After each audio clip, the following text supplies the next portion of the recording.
দেখছেন তো আসার পর থেকে ফোন নিয়ে পড়ে আছে। আমি যে কথা বলতেছি আপনি যে একটা মানুষ আছেন সামনে সে জানেই না। ছোট ভাইকে নিয়ে আসছেন কেন এখানে? ভাইয়া ও আমার ছোট ভাই না তো, আমার boyfriend. Boyfriend? Rumi handsome smart boy সুদর্শন পুরুষ, অনেকটা বলিউডের কিং খানের মতন। একাধিক মেয়ের ক্রাশ হলেও সে এখনো কোনো সম্পর্কে জড়ায়নি, কারণ সেও চায় এই সমাজের একাধিক সমস্যার মধ্যে সে নিজে হাতে কিছু সমস্যার সমাধান করবে। তাই সে খুলে বসেছে নিজের কোম্পানি মুশকিল আসান কেন্দ্র।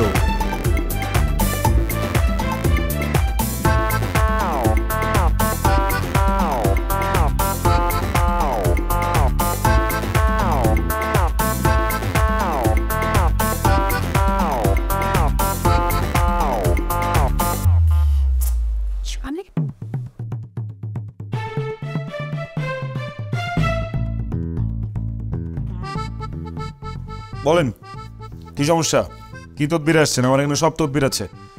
আমার এখানে বিয়ে বন্ধ খুলে দেওয়া হয়, বিএফজিএফ এর ঝামেলা দূর করে দেওয়া হয়, প্রেমে বাধাকে গাধা বানিয়ে সাইজ করা হয়, স্বামী স্ত্রীর অমিলকে মিলিয়ে দেওয়া হয়, সংসার অশান্তি ঠিকঠাক বার করা হয়, পড়াশোনা অমনোযোগী থাকলে আমরা চেষ্টা করি মনোযোগী করতে, আর জায়গা জমি ঝামেলা তো আমি একদমই যাই না।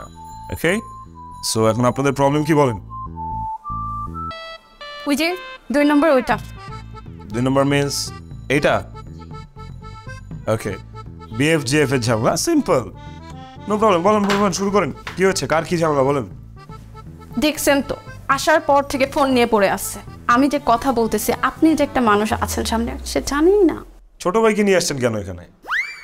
ভাইয়া ও আমার ছোট ভাই না তো, আমার বয়ফ্রেন্ড। বয়ফ্রেন্ড? হ্যাঁ। কোচি বয়ফ্রেন্ড? কি হয়েছে বলেন। এই যে সমস্যা, ফোন নিয়ে পড়ে আছে, আমাকে তো টাইম দেয়ই না। সে সারাক্ষণ ফোন নিয়ে থাকে, আমার ফেসবুক থেকে সবকিছু পাসওয়ার্ড ওর কাছে, অথচ ওর ফোনটা আমাকে টাচ করতে দেয় না। এই ব্রো, হ্যালো ব্রাদার, কি বলে উনি? উনার সব পাসওয়ার্ড নাকি আপনার কাছে, আর আপনার কোনো পাসওয়ার্ড নাকি তার কাছে নাই? তোমার সব পাসওয়ার্ড আমার কাছে? অবশ্যই সবকিছু তোমার কাছে। তোমার ইনস্টাগ্রামের পাসওয়ার্ড কই? ইনস্টাগ্রাম তো আমি ইউজই করি না। কি বলো তুমি ইনস্টাগ্রাম ইউজ করো না? তাহলে আমি এতদিন ধরে কার সাথে কথা বলছি? আল্লাহ জানে কার সাথে তুমি কথা বলছো, কোন মেয়ের সাথে কথা বলছো তুমি জানো। আমার তো ইনস্টাগ্রাম নাই। এটা মানুষের জায়গায় আসবে। কার সাথে কথা বলছি? আচ্ছা আচ্ছা, এই যে সরাসরি দিকে ব্রাদার, এদিকে। ও, এটা তো ব্যাপক ঝামেলা যা দেখতেছি। এদিকে আসো ভাইয়া, আসো।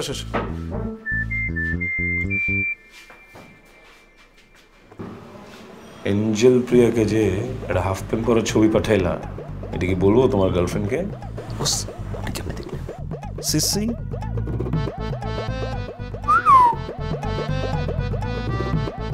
কি কোথায়? যাও পাশে যে দাঁড়াও, যাও। জেসমিন আপু দাঁড়াও তো, দাঁড়াও ক্লোজে দাঁড়াও। একটু আসো, তুমি একটু পাশে আসো। এবার তোমার ফোনটা দাও। আরে ছবি বাইর করবো না, দাও, ছবি তুলবো। কই ক্যামেরা? হ্যাঁ, ধরো গার্লফ্রেন্ডকে ধরো। তুমি তোমার ছোট্ট বয়ফ্রেন্ডকে ধরো, পেছন দিয়ে ধরো। হ্যাঁ, হাসো দুজন। স্মাইল করো, তাকাও দুজন দিকে। এই তো শোনো, এই যে ছবিটা তুললাম, এই ছবিটা তুমি আজকেই ইভেন এখান থেকে বের হওয়ার সাথে সাথে তুমি তোমার ফেসবুকের কভার প্রোফাইল, ইনস্টার কভার প্রোফাইল, তোমার ফোনের ওয়ালপেপার এবং 1 কপি বাইর করে তোমার রুমে বাঁধাই করে রাখবো, বুঝছো? নাহলে কিন্তু ওই যে হাফ প্যান্ট পরা ছবি। না বস, দিব।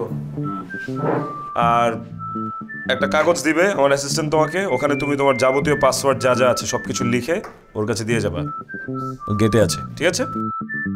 যা, আমি ওর সাথে টাকা কথা বলে পাঠিয়ে দিচ্ছি। এই যাও, লক্ষ্মী ছেলে, যাও। কি প্রেম করলা? এটা একটা বাচ্চা ছেলের সাথে প্রেম করতেছো তুমি? আসলে ভালোবাসা হয়ে গেছে ভাইয়া, কিছু করার নেই তো এখানে। এই ভালোবাসা যে আমাদেরকে কোথায় নিয়ে আসে, ও মাই গড। আচ্ছা যাই হোক, শোনো, ভালোবাসছো, ভালো করছো, কিন্তু ওর মধ্যে কিন্তু ঝামেলা আছে জানি, সেই জন্যই আমার কাছে নিয়ে আসছো। যাও, প্যারা নাই, আমি যে এটা দিচ্ছি 1 সপ্তাহের মধ্যে কাজ হয়ে যাবে আশা করি। কিন্তু এর মাঝখানে তুমি ওকে প্রেশার দিও না। ভালোবাসা এমন একটা জিনিস, এটার মধ্যে খুব বেশি প্রেশার থাকলে, প্রেশার কুকার হয়ে গেলে জিনিসটা আর হয় না। কিন্তু গরু মাংস না, প্রেশার কুকারে ফেলবা সিদ্ধ হয়ে যাবে, বুঝো নাই? খুব একটা প্রেশার দিও না ওকে, বাচ্চা তো, ঠিক হয়ে যাবে। যাও, ঠিক, ওকে আপু, যাও, take care, bye, thank you.